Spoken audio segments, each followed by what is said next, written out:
rantai makanan? Oke, silakan. Rantai makanan adalah hubungan makan dan dimakan dalam suatu ekosistem sebagai upaya untuk mendapatkan energi. Oke, terima kasih untuk jawabannya, betul sekali. Jadi rantai makanan itu adalah hubungan makan dan dimakan dalam suatu ekosistem sebagai upaya untuk mendapatkan energi. Apa tumbuhan disebut produsen? Mista. Mengapa tumbuhan disebut dengan produsen? Karena dia menghasilkan makanan.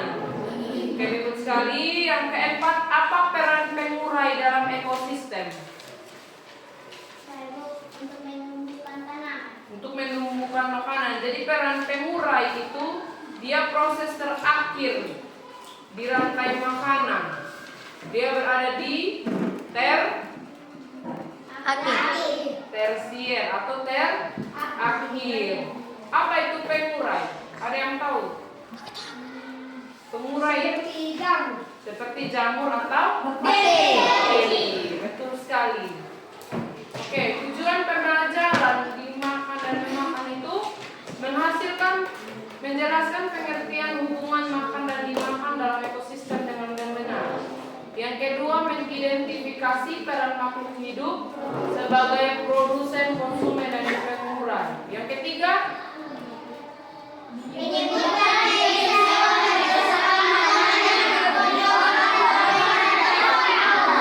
oke, terima kasih. Jadi itu tujuan pembelajaran di topik B. Jadi kita akan masuk di topik B, itu memakan dan dimakan. Kemudian ada pertanyaan pemantik sebelum kita masuk di topik B. Apa makanan favoritnya sapi? Yogi. Rumput. Terima kasih. Mengapa harimau disebut dengan hewan pemangsa? Karena hewan pemakan daging. Berarti harimau ini termasuk karnivora. Oke, betul sekali. Siapa yang membuat makanannya sendiri di alam? Oke, itu tumbuhan disebut produsen. Apa yang terjadi jika tidak ada tumbuhan di bumi? Tidak ada makanan bagi makhluk hidup. Oke, tidak ada makanan bagi makhluk hidup. Pernahkah kalian melihat ayam memakan cacing? Pernah. Jadi ayam itu termasuk hewan omnivora. Betul sekali. Tepuk tangan untuk kita. Oke, kita akan masuk di video pembelajaran.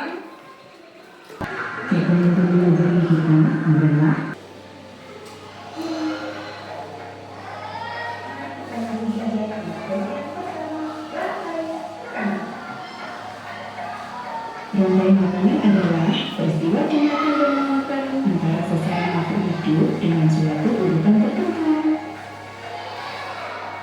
Cahaya matahari menghasilkan energi cahaya yang digunakan oleh tumbuhan untuk berfotosintesis. Proses ini membuat tumbuhan bisa menghasilkan makanannya sendiri. Oleh karena itu, dalam sebuah ekosistem, tumbuhan dimakan oleh sebagai konsumen sekunder atau konsumen primordial. Konsumen sekunder biasanya adalah hewan karnivora atau hewan yang memakan hewan lainnya. Tikus dimakan oleh tumbuhan. Di sini, dia sebagai konsumen tersier atau konsumen tingkat 3.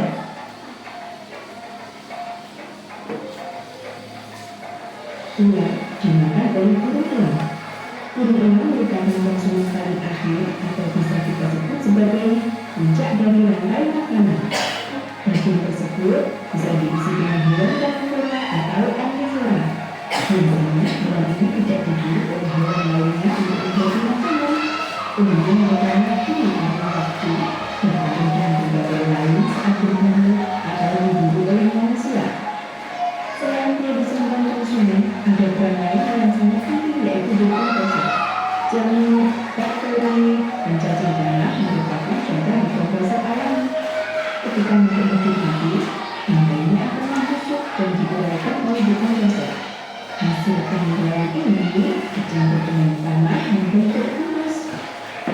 keberadaan di produsen yang tentunya dari proses yang menggunakan agar kembali pertumbuhan dan menjadi siklus yang terus berputar.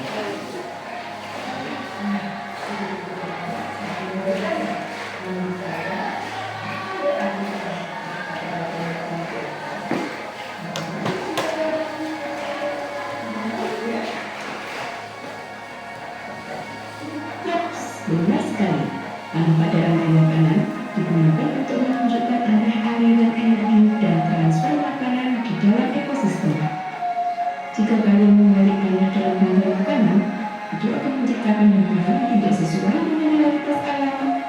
Ini akan bertentangan dengan fakta bahwa hasilnya sebenarnya malah rusak, bukan sebaliknya.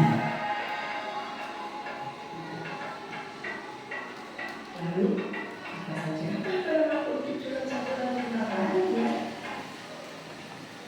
pertama, produsen. Produsen adalah penghasil makanan. Tumbuhan disebut produsen karena dapat memproduksi makanannya sendiri melalui reaksi fotosintesis. Untuk melakukan ini, tumbuhan membutuhkan energi cahaya dari matahari. Kedua, konsumen. Makhluk hidup berperan sebagai konsumen yang memakan makhluk hidup lainnya. Tiga, dekomposer, yaitu makhluk hidup mengurai sisa-sisa bangkai hewan, tumbuhan, dan bangkai makhluk hidup lainnya. Kelima, dengan ekosistem jiwa.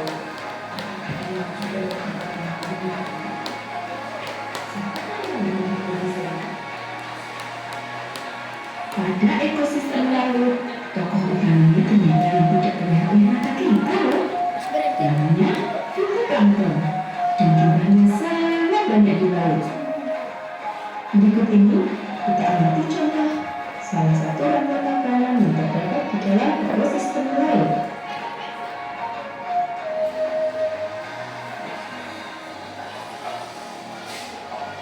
Rantai makanan tidak selalu memiliki proses atau urutan yang banyak.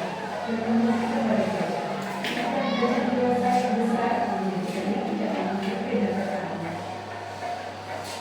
Nah, kita sampai pada jaring-jaring makanan. Apa sih bedanya rantai makanan dengan jaring-jaring makanan? Jaring-jaring makanan adalah gabungan dari beberapa rantai makanan yang saling bersinggungan. Oleh karena itu, dapat dikatakan bahwa jaring-jaring makanan merupakan rantai makanan yang jauh lebih kompleks. Hal ini dapat terjadi karena dalam ekosistem yang luas, makhluk hidup yang sama bisa berada pada lebih dari satu rantai makanan. Satu jenis produsen dapat dimakan oleh berbagai macam konsumen tingkat satu, begitu pula dengan konsumen tingkat 3 yang bisa memakan berbagai jenis hewan. Mengapa semua makhluk hidup membutuhkan makanan? Sandra, silakan jawab. Mengapa semua makhluk hidup membutuhkan makanan? Oke, Yuyun. Agar mendapatkan energi. Agar mendapatkan energi. Begitupun juga kita manusia. Kita perlu apa? Kita perlu makan supaya ada energi dalam tubuh. Betul sekali. Jadi mengapa tumbuhan disebut produsen? Silakan. Karena bisa menghasilkan makanan sendiri. Oke, karena tumbuhan itu menghasilkan makanannya sendiri. Bagaimana cara menjaga keseimbangan ekosistem? Rosa?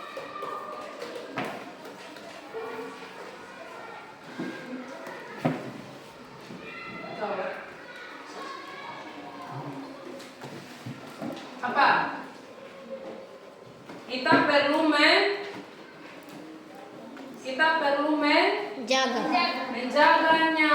Kita perlu apa? Seperti tadi kalian sudah lihat bagaimana ini di sesi pertama tadi. Apa? Seperti mereboisasi hutan. Oke, reboisasi hutan supaya ekosistem itu bisa dijaga atau kita jangan bakar padang. Apa solusi yang dapat dilakukan untuk menjaga kelestarian makhluk hidup? Oke. Tidak menambang pohon sembarangan. Terus solusi. Tidak membuang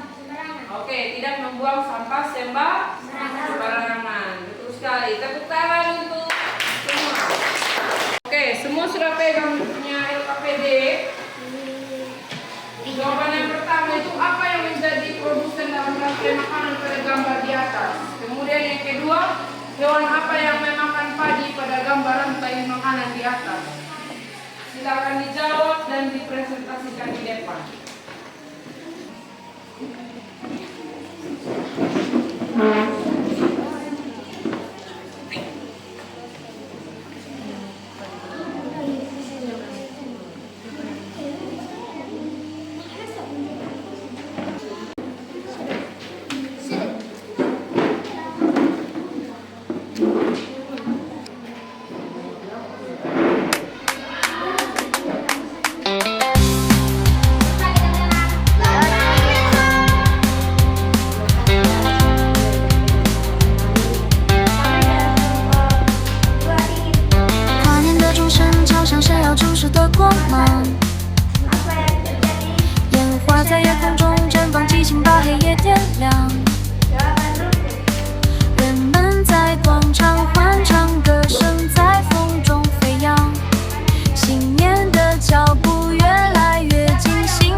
Siapa yang jadi pemangsa burung dalam rantai makanan di atas?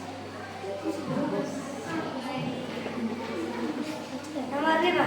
Sebutkan contoh dekomposer yang berperan secara elemen. Jawaban jamur dan bakteri. Sekian dan terima kasih. Apakah ada tanggapan dari kelompok lain? Tidak ada. Silakan duduk. Oke, kita apa? Apa yang menjadi produsen dan makanan pada gambar di atas? Oke, rumput. Hewan apa yang memakan padi pada gambar rantai makanan di atas? Siapa yang memangsa ular pada gambar di atas? Siapa yang menjadi pemangsa burung dalam rangkai makanan? Nah, di rantai makanan tadi yang ditampilkan itu tidak ada. Tapi kita tahu bersama kalau setelah burung itu mati, dia akan apa?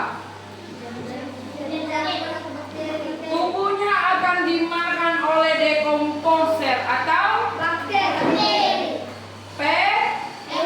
pengurai. Sebutkan contoh dekomposer yang berperan setelah elang mati. Bakteri yang jamur atau jamur. Oke, bakteri dan jamur. Betul sekali. Oke, kita akan masuk di kesimpulan pembelajaran hari ini. Kita bisa belajar tentang rantai makanan atau jaring-jaring makanan dan menggambarkan proses energi pada suatu ekosistem.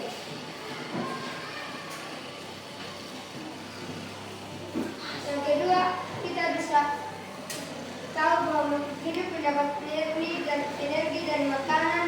Energi ini digunakan untuk tumbuh, bernapas, beraktivitas, berkembang biak, dan masih banyak lagi. Oke, Sekian dan terima kasih. tepuk tangan untuk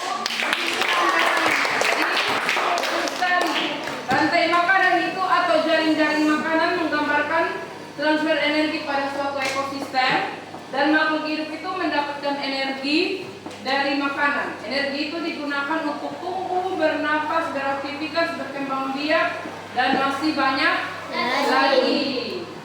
Oke. Sampai di sini pembelajaran hari ini. Terima kasih kelas ini sudah mau bersama-sama dengan saya selama 8 sesi. Sampai bertemu di minggu depan. Sebelum menutup pembelajaran hari ini, saya minta salah satu dari siswa untuk menutupnya dalam doa.